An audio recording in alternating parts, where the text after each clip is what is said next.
الرحمن علم القرآن خلق الإنسان علمه البيان. அல்லாஹ்வுக்கு இணை கற்பிக்கக்கூடிய காரியங்கள் அவர்களிடத்திலே இருந்தன. காபத்துல்லாவிலே வைத்து, குறிப்பாக இந்த உலகத்திலேயே இறைவனை வணங்குவதற்காக கட்டப்பட்ட முதல் ஆலயமான அந்த அல்லாஹ்வுடைய ஆலயத்துக்குள்ளே வைத்து அல்லாஹ்வுக்கு இணையாக அந்த மக்காவில் வாழ்ந்த அல்லது அவர்களால் கற்பனை செய்யப்பட்ட 360 சிலைகளை வைத்து வணங்கி கொண்டு இருந்தார்கள். அப்படிப்பட்ட அந்த மக்களிடம் அதோடு நின்று விடாமல் மிக பெரும் பாவங்களாக இருக்கக்கூடிய பச்சிலம் குழந்தைகளை, உயிரோடு பெண் குழந்தைகளை புதைக்கக்கூடிய கல்நெஞ்சக்காரர்களாக இருந்தார்கள். எதற்கெடுத்தாலும் போர் தொடுத்து அங்கு உயிர்கள் கொல்லப்பட்டு கொண்டிருந்தன. நிர்வாணமாக அந்த காபத்துல்லாவை வலம் வந்து கொண்டிருந்தார்கள். இது போன்ற மானக்கேடான காரியங்களையும் தவறான வழிமுறைகளையும் அவர்கள் எல்லாவற்றை காட்டிலும் வரம்பு மீறி நடந்து கொண்டு இருந்தார்கள். இந்த நிலையில்தான் அல்லாஹ்வுடைய தூதரை நபிகள் நாயகம் ஸல்லல்லாஹு அலைஹி வஸல்லம் அவர்களை தேர்ந்தெடுக்கிறான். அப்படி தேர்ந்தெடுக்கின்ற அந்த நிலையிலே அல்லாஹ்வுடைய தூதர் அந்த மக்களிடத்திலே போய் மார்க்கத்தை சொன்னார்கள். சொன்ன முதல் விஷயமே என்ன? லா இலாஹ, கடவுள் இல்லை, இல்லல்லாஹ், அல்லாஹ்வை தவிர வேறு கடவுள் இல்லை என்று அந்த மக்களிடத்திலே நேரடியாக அவருடைய தீமையை தடுக்கிறார். அதனாலதான் கோபம் வருது அவங்களுக்கு. அல்லாஹ்வும் ஒரு கடவுள் என்று சொல்லி இருந்தால் கோபம் வராது. அல்லாஹ் மட்டும்தான் கடவுள், உலகத்திலே வேறு எதுவுமே கடவுள் கிடையாது, அதனால் நீங்கள் வேறு எந்த ஒன்றையும் வணங்காதீர்கள், நான் சொல்லக்கூடிய இந்த உலகத்தை படைத்த அந்த இறைவனை மட்டும் வணங்குங்கள், ஏனென்றால் நான் அல்லாஹ்வினால் தேர்ந்தெடுக்கப்பட்ட இறை தூதர் என்று அந்த ஊர் மக்களிடத்திலே போய் முன்னின்று பகிரங்கமாக தன்னுடைய உறவினர்கள் மத்தியிலே, ஊர்க்காரர் மத்தியிலே அவர் மிக வெளிப்படையாக தைரியமாக முகத்திற்கு நேராக அவர்கள் இந்த பிரச்சாரத்தை எடுத்து வைக்கிறார்கள். இப்படி எடுத்து வைக்கின்ற பொழுது என்ன வரும்? எதிர்ப்பு வரத்தான் செய்யும். அல்லாஹ் குர்ஆன்ல வேதக்காரர்களை பற்றி சொல்லும் போது கூட அந்த அவர்களுக்கு வழங்கப்பட்ட அந்த வேத புத்தகங்களிலே நபிகள் நாயகம் ஸல்லல்லாஹு அலைஹி வஸல்லம் அவர்களை பற்றி நீங்கள் பார்ப்பீர்கள், இந்த தூதரை பற்றி உங்களுக்கு சொல்லப்பட்டிருக்கிறது. அப்படிப்பட்ட அந்த தூதர் என்ன சொல்லுவார்? அல்லாஹ் குர்ஆன்ல சொல்லும்போது, எழுத படிக்க தெரியாத இத்தூதரை, இந்த நபியை, முகம்மதை அவர்கள் பின்பற்றுகின்றனர். படர்க்கே பேசுறான். அதுக்கப்புறம் தங்களிடம் உள்ள தௌராத்திலும் இஞ்சியிலும் இவரை பற்றி எழுதப்பட்டு இருப்பதை அவர்கள் காண்கின்றனர். நபிகள் நாயகம் ஸல்லல்லாஹு அலைஹி வஸல்லம் வந்து மக்காவில் வந்து மதீனாவில் வந்து இறை தூதராக அவர்கள் சொல்லி பிரச்சாரம் செய்கின்ற பொழுது வேதம் வழங்கப்பட்டவர்கள் இவர்தான் இறுதி இறை தூதர் என்று சொல்கிறாரே அப்படின்ட்டு அவங்க வேத புத்தகங்களை எடுத்து பார்க்கின்ற பொழுது அங்கே இருக்கிறது முஹம்மது நபி ஸல்லல்லாஹு அலைஹி வஸல்லம் அவர்களை பற்றி பேசக்கூடியது அந்த வேத புத்தகங்களிலே வசனங்களிலே இருப்பதை அவர்கள் பார்க்கின்றனர் என்று அல்லாஹ் சொல்கிறான். அதுல ஒரு விஷயம் என்ன அப்படின்னா, யஅமுருஹும் பில் மஅரூஃபி யன்ஹாஹும் அனில் முன்கர், அவர் நன்மையை ஏவுகிறார், தீமையை தடுக்கிறார் என்ற அந்த செய்தியையும் அவர் என்ன செய்யறாங்க? மக்களை பார்க்கிறாங்க. அப்ப இந்த செய்தி என்ன நமக்கு உணர்த்துகிறது? ஒவ்வொருவரும் இந்த ஏகத்துவ கொள்கையை, அது அல்லாமல் நம்மை சுற்றி நடக்கக்கூடிய பெரும் பாவங்கள், சிறும் பாவங்கள், மார்க்கத்துக்கு முரணாக நடக்கக்கூடிய அனைத்து விஷயங்களை, தீமைகளை தடுக்கக்கூடிய பொறுப்பு நமக்கு இருக்கிறது. அது கண்டிப்பாக நாம் செய்து கொண்டே இருக்க வேண்டும். கண்டும் காணாமல் கடந்து போய்விடக் கூடாது. தீமைகள் நம்மை சுற்றி நடந்து கொண்டே இருக்கிறது என்றால் அவன் தீமை செய்கிறான், நான் என்ன செய்வது என்று நாம் தட்டி கழித்து போய்விடக்கூடாது. தீமை என்பது அங்கு இருக்கிறது என்றால் விரைவிலே நம்மிடத்திலும் ஒட்டிக்கொள்ள வாய்ப்பு இருக்கிறது. நபிகள் நாயகம் ஸல்லல்லாஹு அலைஹி வஸல்லம் அவர்கள் காலத்தில் வாழ்ந்த நபி தோழர்கள் அதுவரைக்கும் இஸ்லாத்தை ஏற்பதற்கு முன்னால் வரை அவர்கள் எதில் இருந்தார்கள்? தீமையில் இருந்தார்கள், பாவத்தில் இருந்தார்கள். அப்படி இருந்த நிலையிலே அல்லாஹ்வுடைய தூதர் ஸல்லல்லாஹு அலைஹி வஸல்லம் சொன்ன அந்த ஏகத்துவ கொள்கையை செவிமடுக்கிறார்கள். அதிலே ஒரு நபித்தோழர் அபூதர் கிஃபாரி ரலியல்லாஹு அன்ஹு அவர்கள் இதை கேள்விப்பட்டவுடனே தன் கூட இருந்த நபரை அனுப்பி வைக்கிறார். முகம்மது என்ற ஒரு நபர் இந்த வாரியான ஒரு கொள்கையை சொல்கிறார். அவர் என்ன சொல்லுகிறார் என்பதை கேட்டு வரும்படி அனுப்பி வைக்கிறார். அவர் அங்கே போய் விசாரிக்கிறார். அங்கே விசாரித்த வகையிலே அந்த நபர் அபூதர் கிஃபாரி ரலியல்லாஹு அன்ஹு அவர்களிடம் சொன்ன செய்தி என்ன தெரியுமா?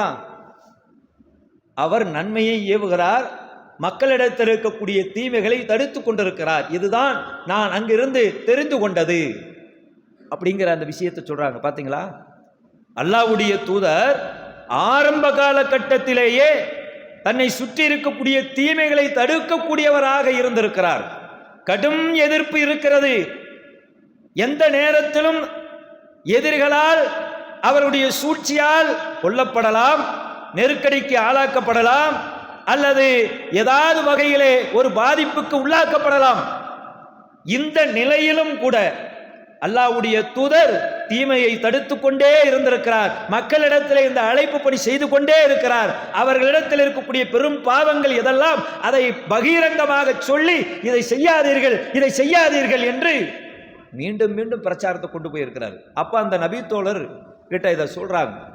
இது சொன்னதில் அவருக்கு திருப்தி இல்லாத நிலையிலே நேரடியாக தோள் அந்த பைக்குள்ளே தண்ணீரை எடுத்துக்கொண்டு நேராக கிளம்புகிறார். அல்லாஹ்வுடைய தூதரை பார்க்கிறார்.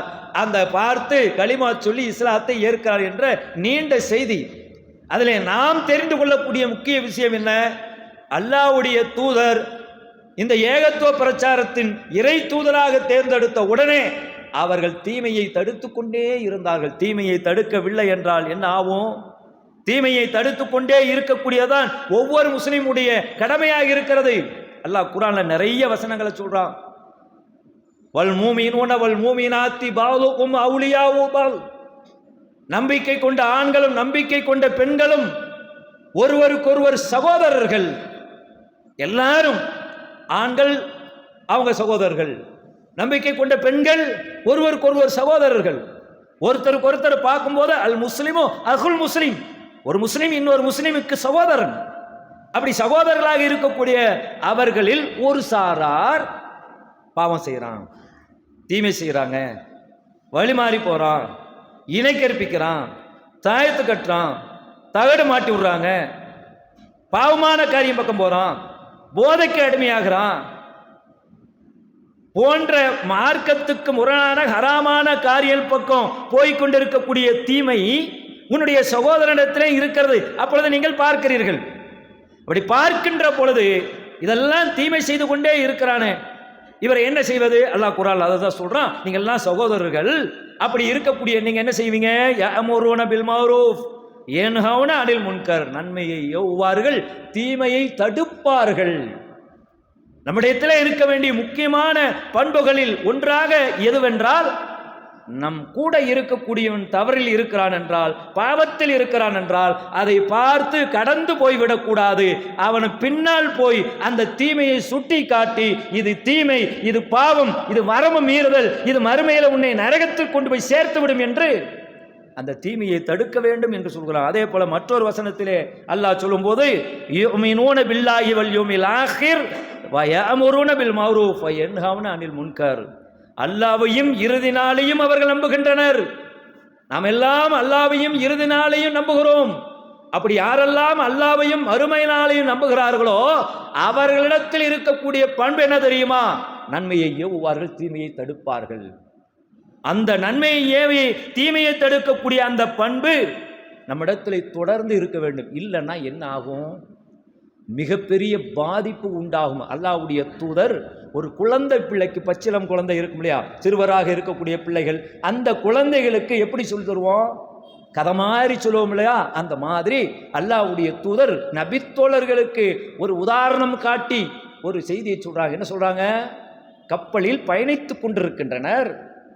மேல்தளத்திலும் கீழ்த்தளத்திலும் இருக்கின்றனர். இந்த கீழ்த்தளத்தில் உள்ளவர்கள் அவர்களுக்கு தண்ணீர் தேவை என்றால் மேல்தளத்தில் உள்ளவர்களை கடந்து போய் எடுத்து வர வேண்டிய ஒரு நிலை. இந்த கீழ்த்தளத்தில் உள்ளவர்கள் முடிவெடுக்கிறார்கள், மேல்தளத்தில் உள்ளவர்களுக்கு சிரமம் கொடுத்து அதை தாண்டி எடுக்கணுமா, வேண்டாம், நாம கீழ்த்தளத்திலேயே அந்த கப்பலுக்கு அடியிலே ஒரு ஓட்டை போட்டு விட்டால் தண்ணீர் மேலே வரும், அதை பயன்படுத்திக் கொள்ளலாம் அப்படிங்கிற ஒரு முடிவை எடுப்பார்களாயின் கடைசியில் அதனுடைய பாதிப்பு என்னாகும்? கீழ்த்தளத்தில் தண்ணீர் ஏறும், சிறுக சிறுக ஏறி ஏறி மேல்தளத்துக்கு வரும். கீழ்த்தளத்தில் உள்ளவர்கள் முதலில் அழிந்து போவார்கள், பிறகு அடுத்து மேல்தளத்தில் உள்ளவர்கள் அழிந்து போவார்கள், மொத்த கப்பலும் மூழ்கிவிடும். அதுபோல்தான் தீமை என்பது அங்கே இருக்கிறது, அவரிடத்தில்தான் இருக்கிறது, அந்த மக்களிடத்தில்தான் இருக்கிறது, அந்த சமுதாயத்திடத்தில்தான் இருக்கிறது என்று எங்கோ இருப்பது போல் நினைத்து கொண்டு நாம் அவர்களுடன் பயணித்துக் கொண்டு இருந்தால் அது சிறுக சிறுக என்ன செய்யும்? அந்த தீமை உங்களை பாதிக்காது, உங்கள் பிள்ளைகளை பாதிக்கும், உங்களுடைய குடும்பத்தினரை பாதிக்கும், அல்லது காலப்போக்கிலே நீங்களே அதை ஏற்றுக்கொள்ளக்கூடிய ஒரு மனநிலைக்கு வந்து விடுவோம். அப்ப அது வராம நாம காப்பாற்றப்பட வேண்டும் என்றால் அந்த தீமைக்குள் நாமும் உள்ளே போய் மூழ்கி விடாமல் தடுக்கப்பட வேண்டும் என்றால் அதற்கு ஒரே வழி என்ன? தீமை நடக்கிறது என்று தெரிந்துவிட்டால் அதை தடுக்கக்கூடிய இடத்திலே முதல் நபராக நாம் இருக்க வேண்டும். எந்தெந்த வகையிலே நாம தடுக்க முடியுமோ அந்த வகையில நாம தடுப்பதற்கு களத்திலே நாம் இறங்கி கொண்டே இருக்க வேண்டும். நபிகள் நாயகம் ஸல்லல்லாஹு அலைஹி வஸல்லம் அவங்க தீமையை தடுக்கக்கூடிய விஷயத்துல எந்த அளவுக்கு எச்சரிக்கை சொன்னாங்கன்னா, ஒரு முறை அல்லாஹ்வுடைய தூதர் நடுக்கத்துடன் வந்தார்கள். வணக்கத்துக்குரிய இறைவன் அல்லாஹ்வை தவிர வேறு யாரும் இல்லை. நெருங்கிவிட்ட ஒரு தீமையின் காரணத்தினால் அரபுகளுக்கு கேடு நேரவிருக்கிறது. இன்று யாஜூஜ் மௌஜூஜ் கூட்டத்தாரின் தடைச்சுவர் இந்த அளவுக்கு அங்கே உடைக்கப்பட்டு விட்டது, திறக்கப்பட்டு விட்டது என்று தன்னுடைய கட்டை விரலையும் அதுக்கு அடுத்துள்ள விரலையும் காட்டி மேற்கோள் காட்டுகிறார்கள். அப்பொழுது அங்கிருந்த நபித்தோழர் கேட்கிறார்கள், இறை தூது அவர்களே, நம்மிடையே நல்லவர்களெல்லாம் இருந்து கொண்டிருக்கக்கூடிய நிலையிலே நமக்கு அழிவு வருமா, நாம் அழிந்து விடுவோமா அப்படின்னு கேட்குறாங்க. ரசூலுல்லாஹ் என்ன சொன்னாங்க தெரியுமா? ஆம், தீமை பெருகிவிட்டால் அழிவு நிச்சயம். அப்படி அந்த அழிவிலே யாரெல்லாம் உள்ளே இருப்பார்கள் என்றால் நல்லவர்களும் இருப்பார்களாம். எல்லோரும் சேர்ந்து அழிவுக்கு உள்ளாகக்கூடிய ஒரு நிலை ஏற்பட்டுவிடும். ஆதலால் நம்மை சுற்றி தீமைகள் நடக்கின்ற பொழுது அதை தடுக்கக்கூடிய இடத்தில் நாம் இருக்க வேண்டும். எந்த அளவுக்கு? இயன்ற அளவு தான் நம்மளால செய்ய முடியும். நம்ம தீமையை தடுக்கக்கூடிய விஷயத்துல எந்த அளவுக்கு இயலமோ அந்த அளவுக்கு நாம் போய் அந்த எல்லைக்கு போய் தடுக்க வேண்டும். நபிகள் ஸல்லல்லாஹு சொல்றாங்க, மன்றா மின்கும் முன்கர், உங்களில் ஒருவர் தீமையை பார்த்தால், மார்க்கத்துக்கு முரணான செயலை கண்டால் அவர் என்ன செய்ய வேண்டும்? பல்யுகையிரு பியதிஹி, கையால் தடுக்கட்டும். ஃபஇல்லம் யஸ்ததி, அது இயலவில்லை என்றால் ஃபபிலிசானிஹி, நாவால் தடுக்கட்டும். ஃபஇல்லம் யஸ்ததி, அதுவும் முடியலையா ஃபபிகல்பிஹி, உள்ளத்தால் வெறுக்கட்டும். வதாலிக அலோஃபுல் ஈமான், அதுதான் ஈமானினுடைய கடைசி நிலை என்று சொல்றாங்க. இப்போ அல்லாஹ்வுடைய தூதர் ஸல்லல்லாஹு அலைஹி வஸல்லம் அவங்க ஒரு தீமையை நீங்க பார்க்குறீங்கன்னா கையால் தடுக்கக்கூடிய அளவுக்கு உங்களுக்கு அந்த நிலை இருந்தால் கையால் தடுக்க வேண்டும். அதிலே முதல் இடத்தில் இருப்பவர்கள் யார்? நம் பிள்ளைகள் தான் இருக்கிறார்கள். நம்முடைய பிள்ளைகள் இன்றைக்கு அவருடைய பாதை எங்கே போய் கொண்டிருக்கிறது? மொபைலுக்குள்ளேயே கிடக்கிறான். ஒரு நாளைக்கு அவன் 24 மணி நேரம்னா விடுமுறை என்றால் அதிலேயே மூழ்கி கிடக்கிறான். கண்டதையும் பார்க்கிறான், கண்டதையும் கேட்கிறான். அதிலே அவன் அழிந்து போய் கொண்டிருக்கிறான். தடுக்கக்கூடிய இடத்திலே நாம் இருக்கிறோமா இல்லையா? அதே போல நம்முடைய உறவினர்கள், நம்முடைய மனைவி, நம்முடைய மக்கள் மார்க்கத்துக்கு முரணாக இருக்கக்கூடிய வரதட்சணை போன்ற திருமணங்களுக்கு செல்லுகிறார்கள் என்றால் அதை தடுக்கக்கூடிய இடத்திலே நாம் இல்லையா? சிந்தித்து பார்க்க வேண்டும். அது இயலனா தான் என்னது? நம்மளால கையால தடுக்க முடியல அப்படின்னா நசியத்து பண்ணணும், நாவினால் சொல்ல வேண்டும். இன்னைக்கு அழைப்பு பணி செய்வதற்கு நாவு வரவில்லை, எத்தனை பேர்கள் அழைப்பு பணி செய்ய வேண்டும் என்ற எண்ணத்தில் நம்முடைய காலை பொழுதை ஆரம்பிக்கிறோம். இன்னைக்கு ஒரு தீமையை நான் தடுப்பேன், ஒரு நன்மையை ஏவுவேன் அப்படின்னு எத்தனை பேர் இருக்கிறோம்? ஒரு மௌலூது மாதமா? மார்க்கத்துக்கு முரணாக மௌலூது நடக்கிறதா? அதற்கான நோட்டீஸ்கள் மக்களிடத்தில் கொண்டு போய் சேர்க்கப்படுகிறதா? அதனுடைய என்னுடைய பங்களிப்பு வேண்டும். ஏன்னா அது ஷிர்க்கு, அது மறுமையில நரகத்தில் கொண்டு போய் சேர்த்து விடும் என்ற அடிப்படையிலே நாம் நம்முடைய தனிப்பட்ட முறையிலே நோட்டீஸ்களை வைத்துக் கொண்டோமா? நம்முடைய உறவுக்காரர்களிடம் போய் நீங்கள் மௌலூது இந்த தடவையாவது நிப்பாட்டி விடுங்கள் என்று சொல்லுகிறோமா? லிசானியை நாவால் தடுக்க வேண்டும். மார்க்கத்துக்கு முரணாக எண்ணற்ற தீமைகள் இருக்கிறது சமுதாயத்தில். அதில் நம் உறவுக்காரர்கள் இருக்கிறார்கள், உரிமையோடு சொல்லக்கூடிய அந்த இடம் அவர்களுக்கு இருக்கிறது. அந்த இடத்துக்கு நம்ம போறோமா?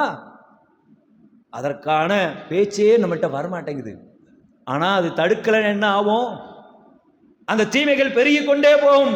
இறுதியில நமக்கு அழிவு வந்துவிடும். எல்லாமே முடியல, நம்முடைய கைகள் கட்டப்படுகின்றன, வாய்கள் பூட்டப்படுகின்றன, எந்த வழியும் இல்லை அப்படின்னாதான் மனசால் வெறுத்துட்டு போ, அதுல பக்கமே வரமாட்டேன்.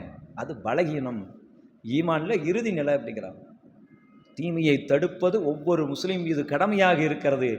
அல்லாஹ்வுடைய ஸல்லல்லாஹு அவர்களும் சொல்லுகிறார்கள், அல்லாஹ் குர்ஆனிலும் சொல்கிறான், வல் தக்கும் மின்கும் உம்மத்தை யதுஊன இலல் கைர் யஅமுரூன பில் மஅரூஃபி யன்ஹவுன அனில் முன்கர். நன்மையை ஏவி தீமையை தடுத்து நல்வழியை நோக்கி அழைக்கும் கூட்டம் உங்களில் இருக்கட்டும், அவர்களே வெற்றி பெற்றோர். மறுமையில நாம் வெற்றி பெற்ற அந்த கூட்டத்தோடு சொர்க்கம் செல்ல வேண்டும் என்றால் நன்மையை ஏவ வேண்டும், அதிகமாக தீமைகளை தடுக்க வேண்டும்.